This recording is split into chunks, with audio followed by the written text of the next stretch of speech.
Okay, this is our first movie review. Hooray! From our new series right here.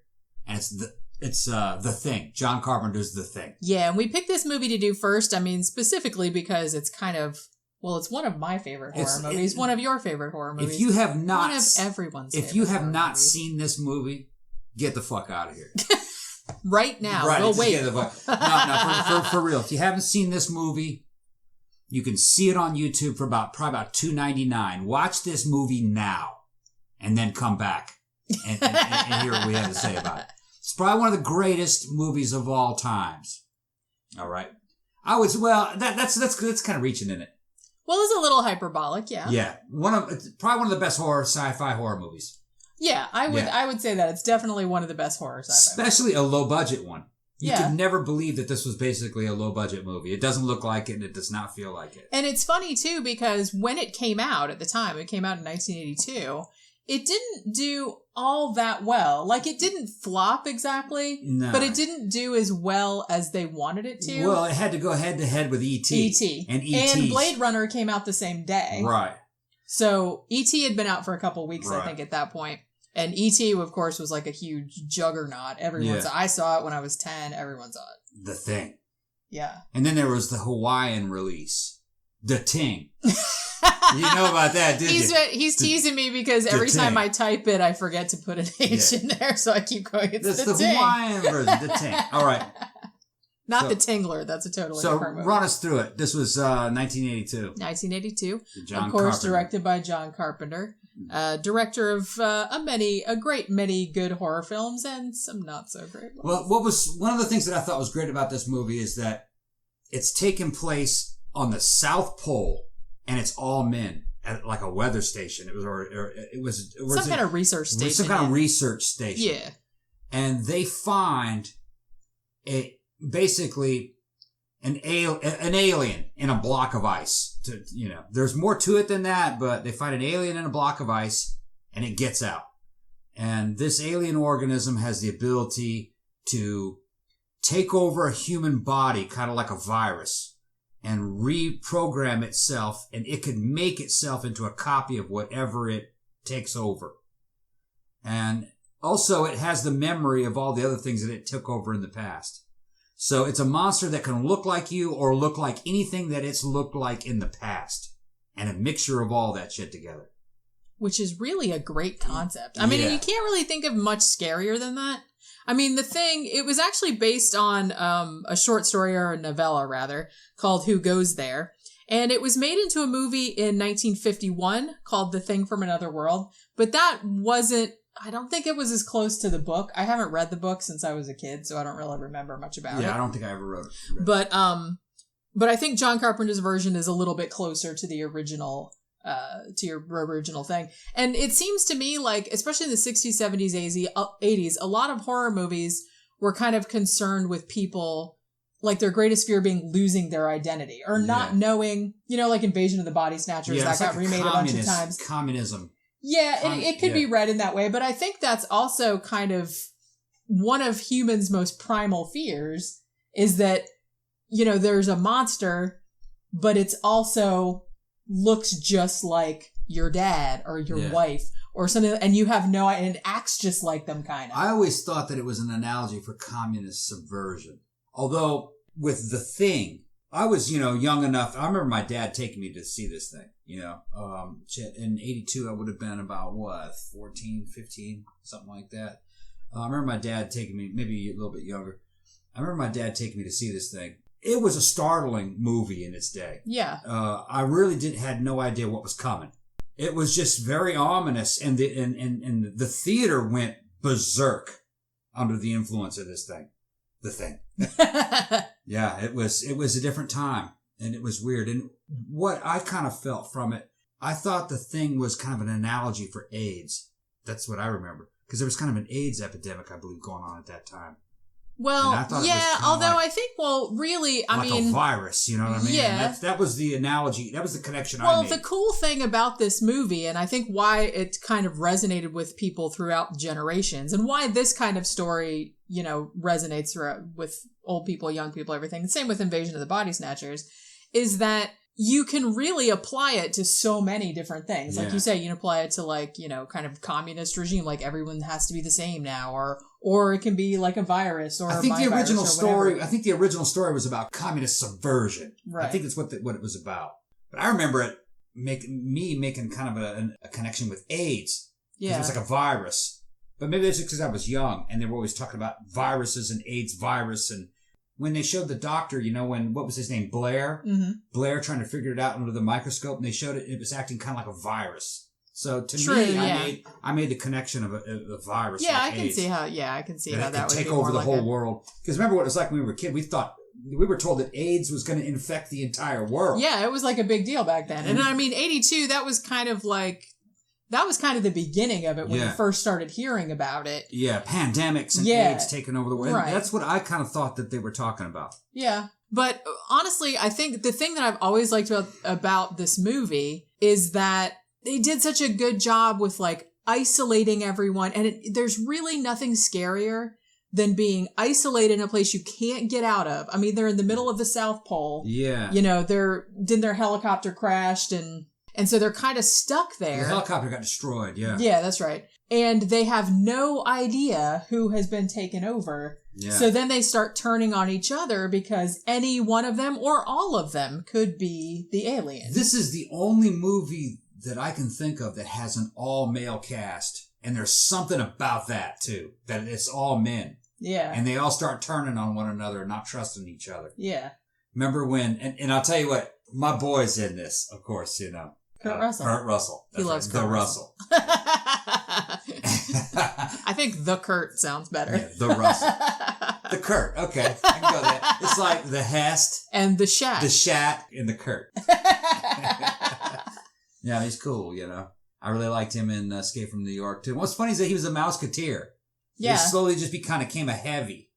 Well, and he's really, still a heavy because now he's doing movies with Tarantino. Yeah. Well, it's just interesting. He is kind of a badass. If you see his, Yeah. he doesn't play the Hollywood game. He's kind of like a regular guy, He likes trucks and guns and shit like that. It's interesting, too, because really before he was in The Thing, before he was in Escape from New York and stuff like that, he was mostly in like Disney comedies. He was a Mouseketeer. So, we were watching a thing about Escape from New York the other day, and John Carpenter pretty much insisted that Kurt Russell be in that, and he didn't want to do it. If that Kurt movie Russell made him.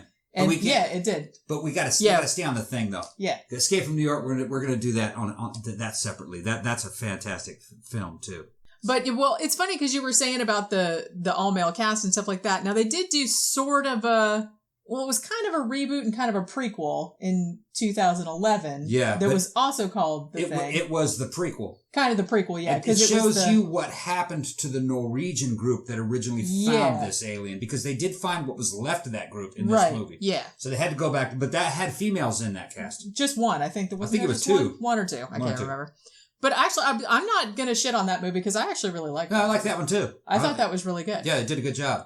But there was something about The Thing. The alienation, the feeling of isolation. It's nothing but guys there. It had a very gritty, realistic feel for it. In 1982, it would have been just men there. Yeah. That's just the way the society was. The rivalry between the guys under stress, I thought it was very, accurate. Because Niles, are bitches. Yeah, Niles wanted to take over. No, Niles. We need somebody a little bit of a cooler head, It was cool. It's a cool flick. I don't know. Should we give spoilers on this or? Well, I'm sure everyone's. Well, everyone see it's an old movie, And really, okay, and I should just say right out of the gate, every single one of these reviews is going to have spoilers. Yeah. So.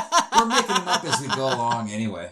So we're just like shooting the shit about the movie, and it's like, if we spoil it, sorry, but I'm warning you right now, every single one of them's going to have spoilers. I remember when I was in the theater and I was a kid, and that guy who had the heart attack, and they gave him the damn resuscitation with the, what do you call the damn shock thing? What do you call that thing? Yeah, those little zappy. The little zappy things. The defibrillator. Defibrillator, yeah. Defibrillator. I'm just not that brainy. Okay.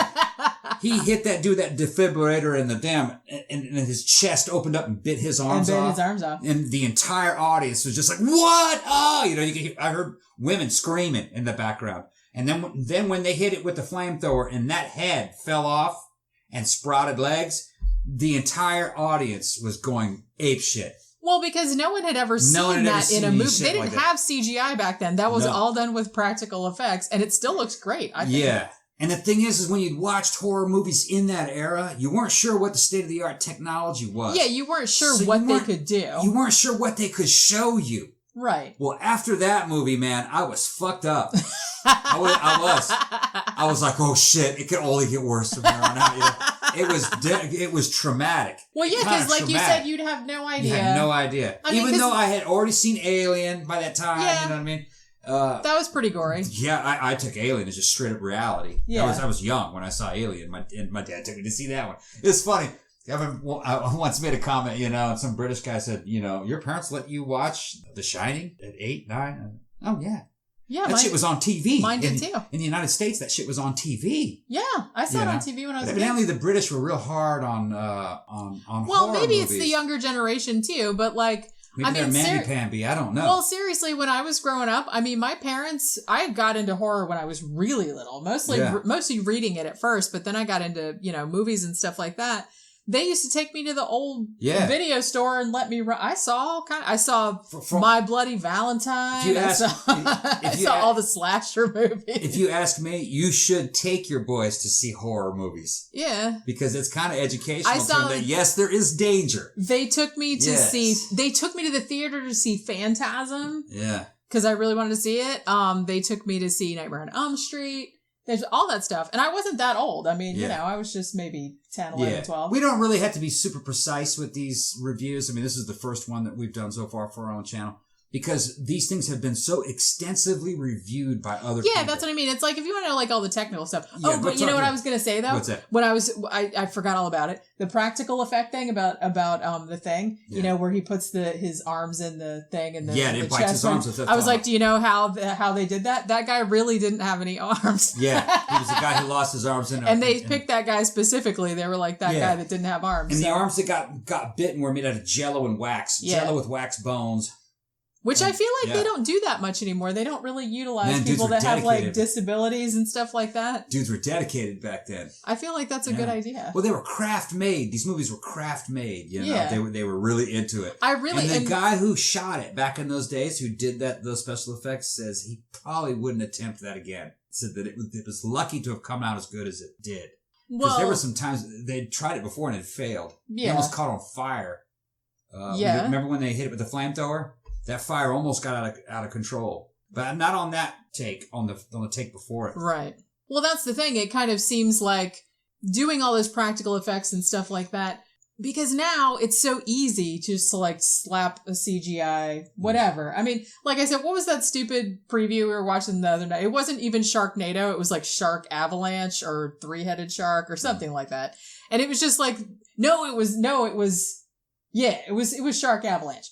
All right, so Shark Avalanche, and there's a fucking fin coming out of the mountain or something like that. And it's just, you can CGI anything. Yeah. You can CGI three-headed sharks. I mean, they look like shit. Yeah, you know it's not there. But you know it's not there. It doesn't have any weight. It doesn't look that good. Even really good CGI still doesn't look that great to me. It's only good for backgrounds and... Yeah, it's good if used sparingly or like to kind of enhance what's already there. Best CG I've seen was at a Fury Road, because they were just trying to erase they just harnesses. used that for enhancement. Yeah, they're erasing tire tracks. They didn't use it to create whole characters or anything like that, which to me, it just never works. It never looks right. You know, it's another good thing about The Thing is the ambiguous ending. And, okay, now, actually, there was supposed to be... There is an Easter egg. A scene at the end where he tests his blood, and he's still human. Oh, he is? But they took that out? But they took it out. Because John Carpenter thought it worked better. Right.